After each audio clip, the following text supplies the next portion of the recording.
अस्सलाम वालेकुम friends, welcome back to my channel news busters.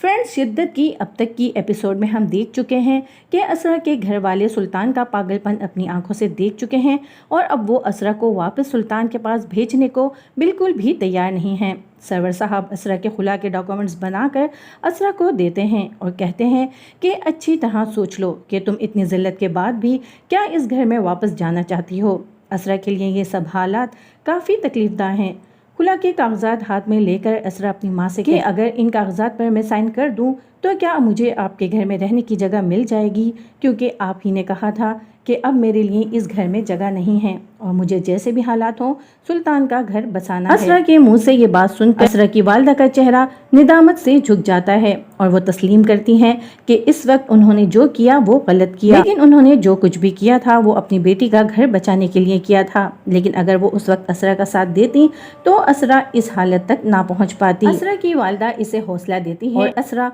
खुला के कागजात पर साइन कर देती है। सुल्तान को जब खुला के कागजात मिलते हैं तो वो गुस्से में आ जाता है कि असरा की हिम्मत कैसे हुई उसे छोड़ने की, क्योंकि वो यही समझता है कि किसी को भी छोड़ने का हक सिर्फ और सिर्फ उसी को है।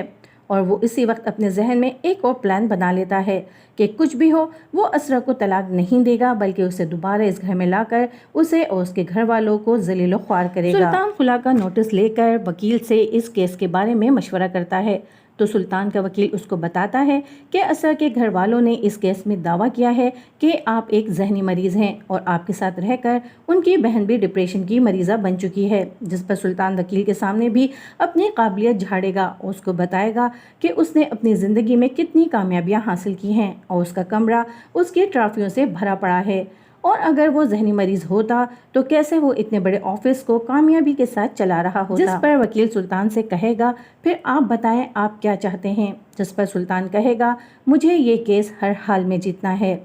जब असरा की खुला का केस अदालत में पहुंचेगा तो सरवर साहब जज से कहेंगे कि सुल्तान एक जहनी मरीज है, इसे दूसरों को अजियत देकर मज़ा आता है, ये सिर्फ और सिर्फ दूसरों से अपनी गुलामी करवाना चाहता है। इसके साथ रह रहकर मेरी बहन जहनी मरीज़ा बन चुकी है और मैं इस मक्कार और शातिर इंसान से अपनी बहन का पीछा छुड़ाना चाहता हूँ। सरवर साहब जब अपना मौक़िफ़ बयान कर लेते हैं तो जज सुल्तान से कहती हैं कि आप अपने केस के बारे में कुछ कहना चाहेंगे, जिस पर सुल्तान वही पुरानी कहानी जज साहब को भी सुनाता है कि किस तरह असरा के घर वालों ने अपनी नफसियाती बेटी को इसके गले बांध दिया है। पहले असरा ने इससे प्यार का इजहार किया, खुद ही इससे शादी की ख्वाहिश जाहिर की, फिर इनके भाई सरवर खुद ही इसका रिश्ता लेकर आए